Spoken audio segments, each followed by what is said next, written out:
이래저래 아까 앞에 부분을 어떻게 편집해야 될지 모르지만 질문에 대한 대답을 먼저 그럼 진행을 합시다. 향후 그럼 어떻게 할까? 이제 이게 질문이잖아 지금. 그래서 오케이, 질문에 대한 대답을 준비를 했습니다. 그래서 이거를 좀 다루도록 그렇게 합시다. 우선 첫 번째, 제일 중요한 건 무엇이 다른지를 정확하게 인식해요. 이게 참 어려운 게요. 여러분들 부모님들하고 지금 어떤 관계에 있는지 모르겠어요. 그런데 분명한 사실은 부모님과 같은 공유하는 것도 있지만 부모님과 전혀 공유하지 못하고 있는 거예요. 근데 무엇을 공유하고 있고 무엇을 공유하고 있지 못하는지를 정확하게 인식하고 있지 못하면 양쪽이 의견 충돌 생겼을 때 서로가 이해하고 해결하기가 불가능해져요. 그러니까 중요한 건 뭐야? 무엇이 다른지를 조금 정확하게 인식해요. 남북한의 문제에 있어서도 똑같다. 우리가 보고 있는 차이와 외국인들이 볼 때는요, 남북한 사람들이 거의 똑같다고 얘기해요. 그래서 우리를 당황시켜요. 우리가 볼 땐 남북한 사람 너무 다른 것 같은데 외국인들이 보면 거의 똑같아요. 더구나 평양에서 외교관으로 있다가 서울에 와서 외교관 생활하고 떠나는 사람들하고 얘기 나눠보면 남북한 사람의 제일 큰 차이가 뭐예요? 우리 막 기대를 갖고 물어보잖아요. 그 사람들 웃으면서 하는 얘기는 똑같습니다. 그러는 거죠. 똑같습니다. 그러나 아까 우리가 봤었던 몇 가지 차이. 근데 그 차이는 예를 들면 이런 거예요. 아까 제가 1945년 8월 15일 날에 남북한 사람들의 의식은 어땠을까요? 똑같았어요. 달라진 게 없어요. 다른 게 없었어, 그 시절에. 그런데 오늘 2014년 5월 17일 오늘의 의식은 남북한 사람들의 차이가 커. 맞아요. 근데 1945년 8월 15일에 남북한 사람들이 공동으로 갖고 있었던 의식과 비교해보면 누가 많이 달라진 거죠? 누가 달라진 거죠? 그때를 A라고 보고 B와 C로 갈라졌는데 북한 사람들이 갖고 있는 이 B라는 의식은 원래 A라는 의식과 거의 완벽하게 똑같아요. 오로지 이 남한 사람들의 의식만 그때 기준으로 치면 외계인처럼 달라집니다. 왜 똑같았을까? 1945년 8월 15일 날 11시 50분까지 조선 사람들이 갖고 있었던 모든 의식은 천황에 대한 절대적 충성이었어요. 그렇죠.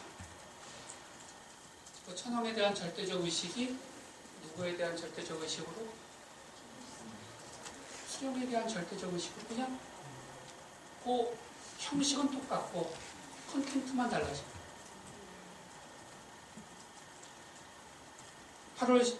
1945년 8월 15일 날 조선 사람, 이 식민지 시대의 조선 사람들의 의식 속에 시민의식이라는 게 있었나요? 없었어요. 오로지 식민의식만 있었어요. 그런데 북한이 지금 갖고 있는 의식은 뭐야? 식민의식이죠. 신하로서 나라의 백성이다라는 의식을 갖고 있는 거지, 내가 독자적인 인권과 사회적 권리를 갖고 있는 시민이라는 의식이 전무한 거예요. 그러니까는 1945년 8월 15일에 사셨던 분과 이 북한에 가서 생활하시기는 전혀 불편함이 없는 거예요. 만나서 이야기 나눌 때 물론 용어들은 달라졌는지 모르지만 서로 똑같은 걸 보고 웃을 수 있고 똑같은 걸 보고 불쾌하게 느낄 수 있게 되는 거예요. 그런데 남한에서는 완전히 달라요. 결국 이질화된 건 누가 이질화된 거지? 나만이 이질화. 그래서 무엇이 다른가를 정확히 인식하는 것은 어느 쪽에 대한 이해가 더 중요해? 나만에 대한 이해가 굉장히 중요해요. 다른 것이 무엇인지를 안 다음에는 그 다르다는 것을 인정할 줄 알아야 돼요. 예를 들면은 여러분이 여러분 부모님들과 우리는 이거는 같지만 이게 다르다라는 걸 인정하지 않으면 어떤 사물에 대해서 공동의 의견이 나오지 않았을 때 무진장 분노하고 충돌하게 되겠어요. 나는 이 사람하고 결혼하고 싶다. 근데 부모님은 절대 안 된다. 왜 안 되냐? 이러이러 무슨 소리냐? 이러이러한 거지. 이제 이렇게 부딪히고 나면 해결이 될 리가 없는 거죠. 근데 오케이. 부모님 세대에서는 이러이러한 가치가 중요한 가치였다는 거 내가 인정한다. 근데 우리 세대는 이러이러한 것을 더 중요한 가치로 본다. 그럼 어떡할까? 라고 하고 마주 앉아서 이야기를 해야만 접근이 가능합니다. 결국은 관계를 객관적으로 볼 수 있는 능력을 얼마나 갖고 있냐. 왜 부모님이 내 말을 못 이해하냐? 어떻게 나를 받아들여 주지 않냐? 이렇게 하고 아무나 화를 내봤자 해결이 안 되는 것과 똑같아요. 근데 신기한 건 반드시 동질적이어야지만 사회가 발전하는 게 아니라는 점이에요. 신기한 거예요. 여러분들 철이 100% 순철이면은 물과 같이 흐물흐물하다는 거 아세요? 근데 이 철에 탄소가 들어가기 시작해요. 이질적인. 구리도 물처럼 흐물흐물 되는 건데 여기에 주석이나 아연이 들어가게 됐을 때 청동이 됩니다. 청동. 이거는 매우 단단한 물질로 바뀌어요. 신기하잖아요. 순수한 물질로 있을 때는 별거 아닌데 이질적인 것이 합쳐질 때 뜻밖의 힘을 발휘해요. 실제로 우리 민족은요, 1945년 8월 15일 날 우리나라가 독립을 할 때 전 세계에서 조선이란 나라가 존재한다는 것을 인류 전체로 따졌을 때 몇 프로나 알고 있었을까? 중국 사람 중에 일부, 일본 사람 중에 일부, 그리고 아마 나스인이었을 거예요. 유럽인 중에 조선이란 나라가 존재한다는 거 아는 나라가 있었을까? 미국 국민 중에? 남미 사람들 중에? 아마 전 인류에 있어서 조선이라는 나라가 존재한다는 것조차 모르는 사람이 대부분 있을 거예요. 근데 신기하게도 이 나라는요, 통일되어 있었을 때보다 분단된 다음에 기적을 만들어내기 시작했어요. 그렇잖아요. 그래서 이제는 전 세계에 핸드폰 최고가 핸드폰을 팔고 있는 나라고요. 전 세계 자동차를, 지금 현대자동차가 전 세계에서 6번째예요? 5번째? 규모로. 5번째. 전 세계에서 5번째 자동차 회사거든요. 이거 이제는 현대차, 기아차를 전 인류가 알고 있어요. 사용하고 있어요. 분단된 다음에 이 나라는 잘 된 것 같은 느낌이 있어요. 그런데 문제는 분단돼서 이룰 수 있는 게 여기까지가. 경제가요, 여러분 시대에 우리나라 경제가 더 발전할 것 같지가 죄송하지만 별로 안 오고, 제일 큰 이유는 우리나라의 인구가 드디어 줄기 시작했던 거예요. 2030년 정도가 아마 한국인의 인구 숫자가 피크가 될 거고 그 다음부터는 급격하게 줄어드는데 이미 대학교 입학하는 학생들의 숫자는 최근 앞뒤 10년으로 해가지고 거의 3분의 2까지 줄었고 조금 더 지나면 반으로 줄어요. 그러니까 대학들이 다 문을 닫기 시작하는 이유가 생긴 거예요. 옛날에는 대학을 무조건 말뚝만 받아놔도 대학이 학생이 넘쳤어. 그래서 다 학교가 잘 됐어, 재정적으로. 근데 이제는 들어올 학생이 없게 됩니다.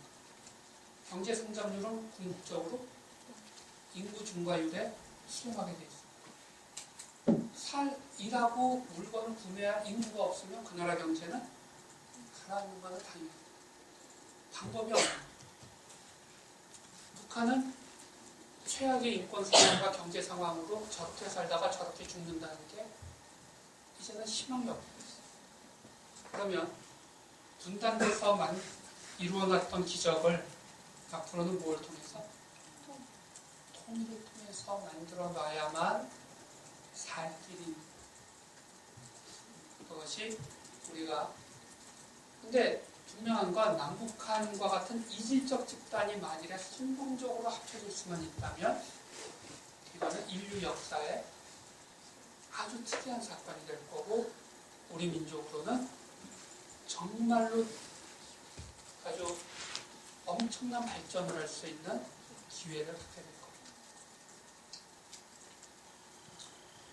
구체적인 방안의 예 같은 것들이 있지만 이건 앞으로 또 우리 리더십 학교에서들도 여러분들 여러 가지 프로그램 통해서들 생각할 수 있는 거라 보도록 그렇게 할 겁니다.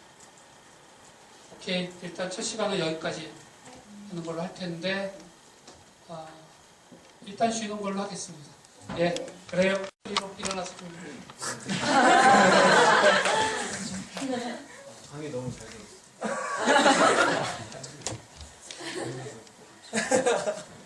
제가 궁금한 거는 좀 이렇게 좀 구체적이지 않은 질문일 수 있는데, 제가 아는 바로는 그러니까 물론 북한 사람들에 대해서, 그들의 심리에 대해서 얘기를 해주셨는데, 북한은 일단 지배를 받는 일단 인민이라고 하는 그 큰 집단이 있고, 소수의 이제 지배층이 있잖아요. 근데 그렇게 두 개를 분리해서 이해를 해야 된다고 생각을 하는데, 그 둘의 차이가 있을 것 같아요. 분명히 심리적인 차이나 어떤 사상이나 가치관이나 분명히 차이가 있을 거라고 생각하기 때문에 그걸 저희가 어떻게 분리해서 봐야 되는지 그 부분이. 여러분들이 예습을 하고 왔나? 내가 준비한 그거를 질문을 다시 또 하네. 북한이라는 사회는요, 한마디로 얘기하면은 6가지 요소가 작동을 해서 이 사회가 유지가 되고 있다고 분석을 제가 합니다. 뭐 그들이 얘기한 게 아니라 제가 관찰을 했더니 이 나라는 이렇게 작동을 하고 있구나. 첫 번째가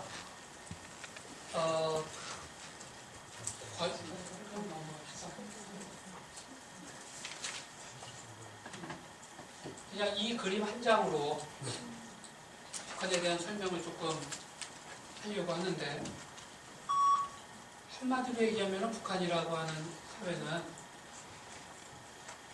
최고 지도자와 그 주변의 몇몇 그룹 사람들이 갖고 있는 권력 요구로 구성됩니다. 그러니까는 예를 들면 최고 지도자가 일반 북한 주민들의 먹고 사는 문제에 대해서 실질적으로 관심이 있을까 없을까? 원칙적으로 없습니다. 200만이 굶어 죽을 때 그때도 여전히 북한 최고 지도층들이 먹어야 되는 캐비어와 엄청나게 비싼 프랑스산 보르도 와인들 수입이 전혀 변화가 없었어요. 예를 들면 이게 도대체 어떤 나라일까? 200만이 굶어 죽는데 핵실험 한 번만 하면은 날아가는 돈이 전 국민이 1년간 먹을 수 있는 식량을 살 수 있는 돈입니다. 근데 그거 안 하잖아. 그러니까 굶어 죽는 게 문제가 아닌 거예요. 그러니까 외국에서 볼 때는 기가 막히는 거죠. 어떻게 저럴 수가 있을까? 근데 북한에선 이게 헷갈릴 만한 일이 아닌 거예요. 왜? 북한에서 제일 중요한 건 권력력. 그러니까 그게 유감스러운 거예요. 정말 자기 국민들을 걱정하는 나라 지도자라면 다르게 행동했을 게 너무 많고, 그리고 이 권력력을 영구화하기 위해서 우상화 정책을 쓴 거예요. 아까 같이 김일성, 김정은에 대해서 이상주의적 지도자의 이미지를 계속해서 들여보내고, 이것의 반대쪽에는 뭐가 좀 이제 권력력이 있다면 또 다른 쪽에는 생존 욕구가 있어요.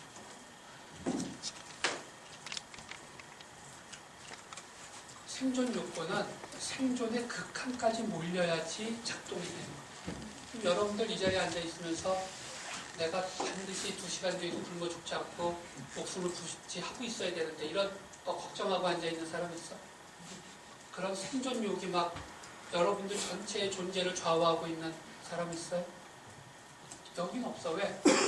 생존에 필요한 모든 것들을 이미 갖춘 상태에서 이 얘기를 듣고 있거든. 근데 북한은 그렇지 않아요. 당장 내일 우리 아이들이 굶을지 안 굶을지가 나한테 불확실하게 되면 어떻게 돼? 목숨 걸고 생존하기 위해서 몸부림쳐. 북한의 모든 사람들이 이거 아니면은 이것에 들어가 있는 거예요. 그래서 굴종할 수밖에 없게끔 해놨어요. 북한은 국민들이 못 먹고 가난할수록 통치하기는 쉬울까 어려울까? 그렇죠. 그게 정답입니다. 그러니까 북한 인민들을 잘 먹일 필요가 있을까요? 없을까요? 유감스럽게도 없는 거예요. 근데 이런 권력력을 그냥 총칼만 갖고 부딪히기가 원래 그거보다 훨씬 세련된 통치 기술을 갖고 있으니까 뭘 개발해? 주체사상이라는 걸 한쪽 손에 들어가요. 그리고 또 한쪽에는 아주 흥미있게도 북한은 인간의 도리라고 하는 것을 굉장히 중요한 걸로 가르쳐요. 북한에 있을 때 효성동이 충성동이라는 얘기들 들어봤었어요. 네? 상도 있고 어린아이들이 끊임없이 교육받는 게 충효예요. 충효. 인간의 도리. 옳은 일을 하고 자기를 위해서 애써준 사람한테 인간적 도리를 다하는 거예요. 끊임없이 이런 교육을 해요. 북한의 만화 영화가 굉장히 발달되어 있습니다.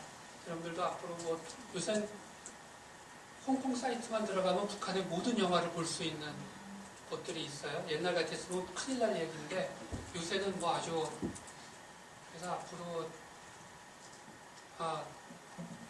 토요일 날은 우리 학생들이 리더십 학교 수업을 받는 날이구나.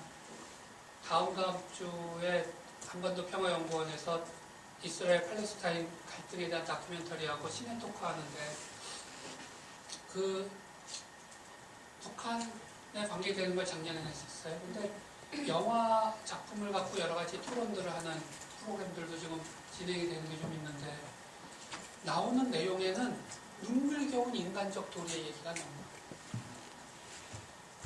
예를 들면 내가 뭐 이런 거예요. 이 기근 때문에 공장의 기계들을 다 뜯어가고 막 난리가 난 공장에 20대 후반의 젊은 처녀 공장장이 새로 부임해서 그러니까 이제 북한도 꽤 그런 데에서 노출을 시키는 거예요. 옛날 같았으면 상상도 못했는데 이 기근 때문에 공장의 물건들 뜯어가는 게 북한에서는 이제 완전히 일상화되니까. 그러니까 공장이 돌질 못해. 근데 이 어린 처녀가 공장장으로 온 다음에 어버이 수명명제의 기쁨과 사회주의 조국을 위해서 이 공장을 돌리겠다고 결심해요. 그러니까 어떻게 해야 돼? 여기저기 다니면서 이 공장의 물건들 다시 갖다가 복귀도 시키고 일하던 기술자 중에서 도망간 사람들을 가서 설득을 해요. 돌아와 달라고. 그랬더니 지금 장마당 가서 우리 애들 먹여 살리려면 장마당에 가서 내 장사해야지. 나 거기 공장 못 간다. 이거 어떻게 얘기하냐면 오케이 알았다.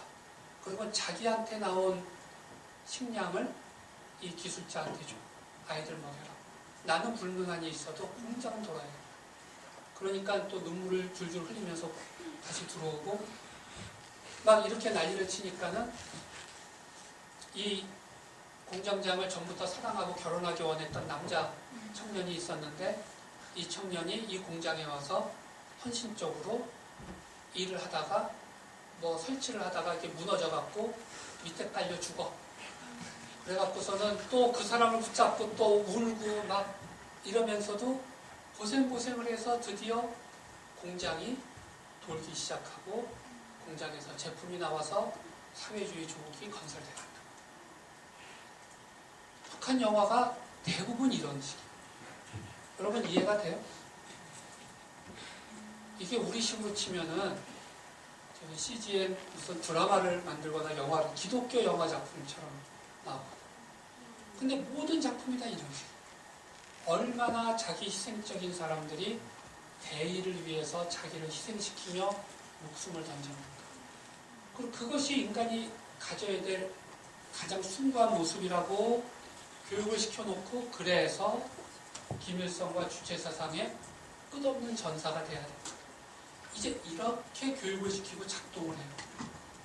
그러니까 이거에서 벗어날 수가 있을까 없을까? 조금이라도 제정신 갖고 있고 삶을 올바르게 살겠다고 생각하면 이 일종의 트랩에 이 뭐라고 표현해야 되나? 이 트랩 덫에 벗어나기가 아주 힘듭니다. 그러니까 굉장히 절묘한 사회를 만들어놨어요. 내가 양심적으로 올바르게 살려면은 김일성을 떠받들지 않을 수 없었던 겁니다. 올바르게 살려면 반 김일성 운동에 투입돼야 될 것만 같은데 그게 안 되게끔 하는 게 요 두 개만 갖고 버티는 게 아니라 이걸 갖고 움직인다는 게 제가 볼 때는 한국인들의 심성을 건드리는 측면입니다. 아까 우리가 얘기했죠. 한국인의 특징. 그래 놓고는 아까 질문에서 나온 것 같은 계층별, 북한은요 전체 인을 한 57개 계층으로 완전히 나눠놨어요. 태어나면은 어느 계층이 딱 정해져. 어느 계층에서 태어나면 무조건 당 간부가 되는 거고, 어느 계층에서 태어나면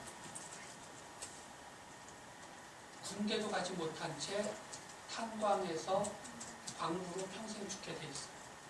공부를 아무리 잘해봤자, 아무리 강한 당성을 보여봤자 큰 차이가 없게 돼 있어요. 대부분 엄마, 아빠가 얘기를 못합니다. 너무 마음 아프니까. 그러다가 고등중학교 졸업하게 되면 남자아이들의 90% 이상이 군 입대를 한꺼번에 해요. 그리고 입대하는 날 뭐 요란합니다. 한꺼번에 나가니까. 근데 반에서 2명만은 군대에 못 들어가요. 근데 그때 얘가 생전 처음 하는 거야. 뭐 울면서 집에 가면은 왜 나는 군대를 못 가냐? 그러면은 그때야 엄마 아빠가 실은 6.25 때 뭐 어쩌고 하면서 집안사를 얘기하고 우리가 사회적 계층이 어떻게 돼. 그러고 나면 대부분 그 얘기 듣고는 탈북하고 결심하고 이런 경우들이 많거든요. 어떻게 되어 있냐? 철저히 계층화되어 있고요. 계층에 따라 누릴 수 있는 이익을 하늘과 땅 차이로 다 만들어요.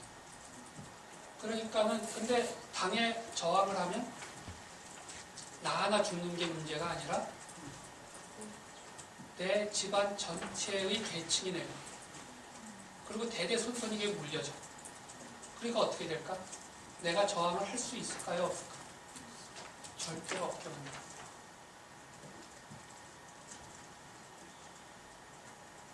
그러니까는 그리고는 통제, 감시, 처벌, 엄청난 폭력사예요.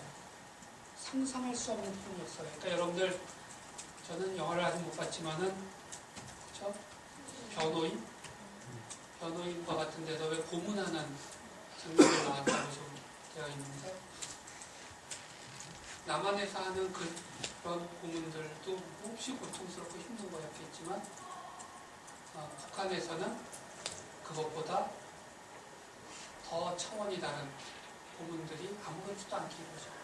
공개 총살, 혹시 북한에 있을 때 공개 총살하는 것 들었던 적이 있었어요? 동네에도 있었는데 좀 안 갔어요. 근데 가고 안 가고를 개인이 선택하지 못하는 경우가 많습니다. 무조건 와서 눈 뜨고 보게끔, 그리고 눈을 감지 못하게끔 감시하는 사람들이 따로 있어요. 반드시 보라는 거예요. 그리고 너희가 만약에 잘못할 경우에 너희도 이렇게 될 거라는 것을 사회 교육적 차원에서 이용을 했어요. 그게 지금도 북한에서는 그대로 이루어져요. 공개적으로. 그래서 어떻게 북한과 같은 사회가 유지가 될까? 그게 늘 신기들 하다고 얘기들 해요. 근데 북한은 그러니까 북한에서 나타나는 현상은 이것과 이 6가지 요소가 서로 연결돼서 인터액션 하면서 나타나는 결과라고 보면은 맞는다. 그러니까는 최고위층가 사실은 북한은 한 개의 나라라고 볼 수가 없는 거예요. 북한은 스스로 지금 현재 한 2,200만 인구 중에 200만 명 정도가 핵심 계층이라고 봐요. 그리고 한 1,500만 명 정도를 동료 계층이라고 봐요. 그러니까 그거는 전쟁 났을 때 반드시 북한 측을 향해서 함께 싸워줄 사람이 200만. 1,500만은 눈치 보면서 여기 붙거나 저리 붙거나. 한 500만 정도는 적대 계층이에요. 반드시 남한 편을 들 거예요. 그러니까 이 500만은 굶어 죽는 것이 자기들의 전쟁을 위해서 유리하다 불리하다. 유리하다는 생각. 그러니까는 보호할 대상이 아니라고 보는 거예요. 그래서 북한에는 여러 개의 나라가 존재한다라고 볼 수도 있겠다. 오늘 제가 이야기한 거는 많은 경우에는 편집을 해야 되기 때문에 나중에 좀 별도로 좀 나갈 때는 좀 편집한 내용을 저하고 한번 보고 얘기합시다. 오케이. 거기까지 일단 질문하지 않도록 하겠습니다. 이제 한 5분 남았는데 마지막 한두 개 질문은 좀 단답형으로 처리하고 마치도록 하겠습니다. 질문?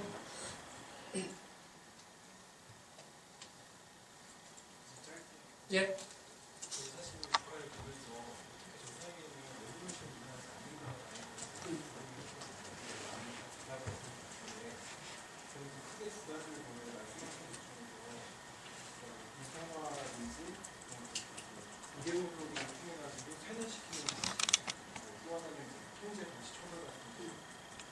폭력을 통해서 할 수 있는 방법입니다. 근데 이 정도의 내부적 충격과 외부적 충격이 가해지 없다면 더 이상 세뇌의 방식으로 통하지 않는다고 생각하는데 그러면 그러함에도 불구하고 레볼루션이 일어나지 않고 문화이즘이 일어나지 않는 것은 단순히 어떤 폭력에 대한 두려움, 억압 때문인 거지.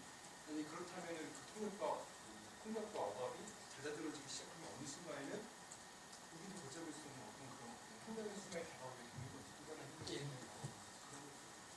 예, 아주 좋은 질문인데요. 우선 첫 번째로 아까 얘기한 여러분들 식량난이 생겨서 정권이 뒤집히는 일은 원칙적으로 없어요. 북한만의 현상이 아니에요. 왜냐? 식량난이 생길수록 식량을 나누어줄 수 있는 권한을 가진 사람의 권한이 어떻게 될까? 무한급수로 커지기 시작해요. 그러니까 다 그 사람한테 잘 보여야만 내가 오늘 먹을 수 있는 걸 얻을 수 있습니다. 그러니까 식량난이 생긴 게 오히려 북한에서는 권력을 강화시키는 쪽으로 갔다. 두 번째는 이데올로기의 교육에 의한 세뇌가 약화되는 게 사실이에요. 남한 드라마, 남한 TV 다 보고들 살고. 우리 희망은 거기 있는데 지금. 그런데 그럼에도 불구하고 북한에서 받은 교육 중에 사람들한테 여전히 힘을 갖고 있는 것 중에 하나는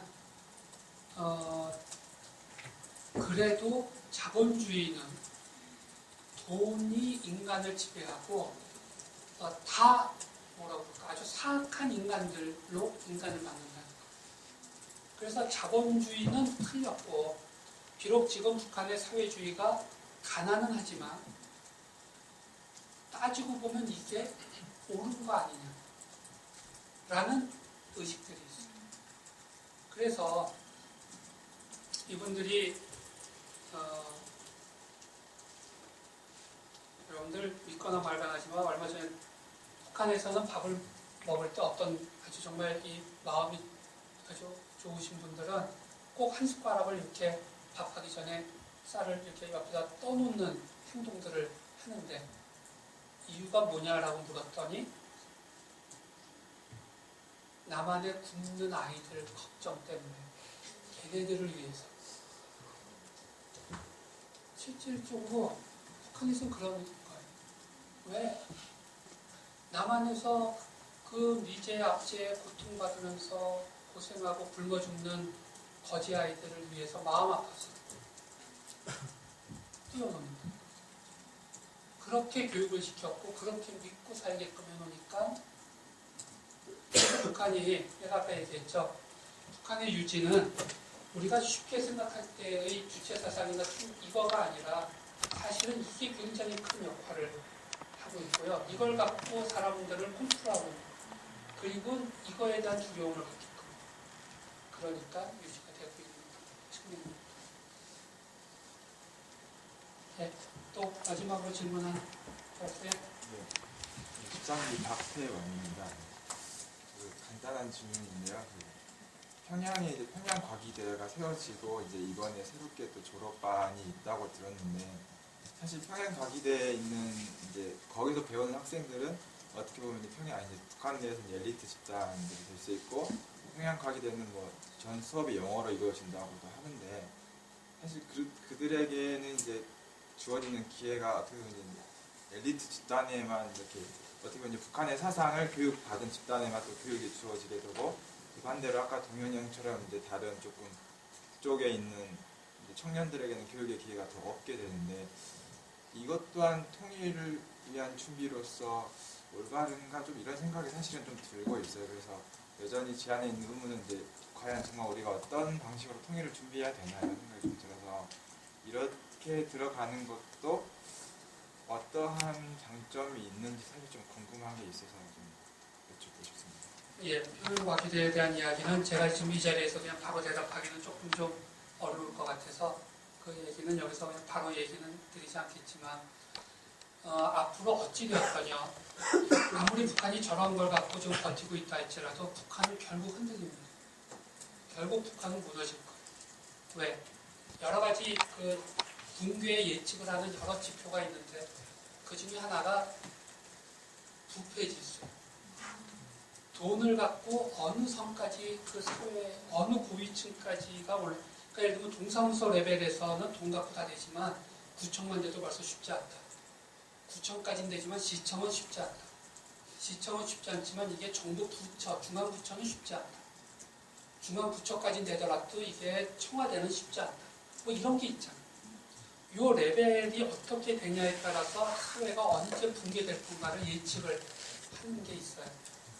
구소련의 붕괴의 시점을 예측할 때 미국에서는 그거를 굉장히 중요하게 따졌고 거의 그게 맞았어요.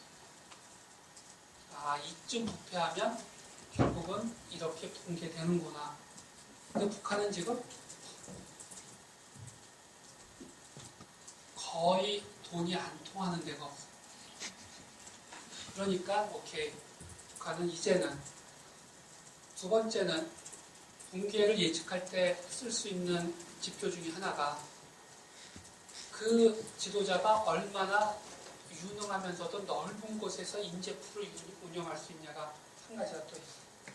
근데 얼마 전에 우리나라로 치면 대통령 비서실장과 같은 그 뭐라 불렀지? 그 자리가 분석이 됐을 때 그 자리에 앉힌 사람이 자기 동생 김여정입니다. 그러니까 이제 비서실장과 같은 중요한 직책에 자기가 앉힐 수 있는 사람이 자기 여동생밖에 없는 수준까지 온 거예요.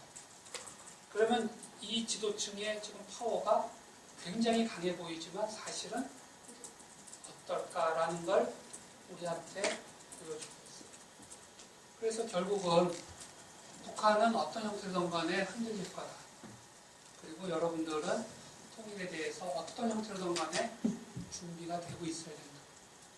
특별한 준비는 뭐 리더십 학교 열심히 나와서 공부 열심히 하는 거고 좋은 네트워크 많이 만들어 놓는 거고 여러분이 전공하고 있는 그 학문 분야와 북한 통일과의 연계를 어떻게 시킬 수 있는지를 주변에서 많이 보고 듣고 참여할 수 있으면 좋고 그리고 북한 우리 탈북자분들이나 또는 북한과 관계된 여러 가지 프로그램들에 좀 더 많이 노출되어서 준비되기 시작해요. 그리고 사실은 제일 중요한 거는요.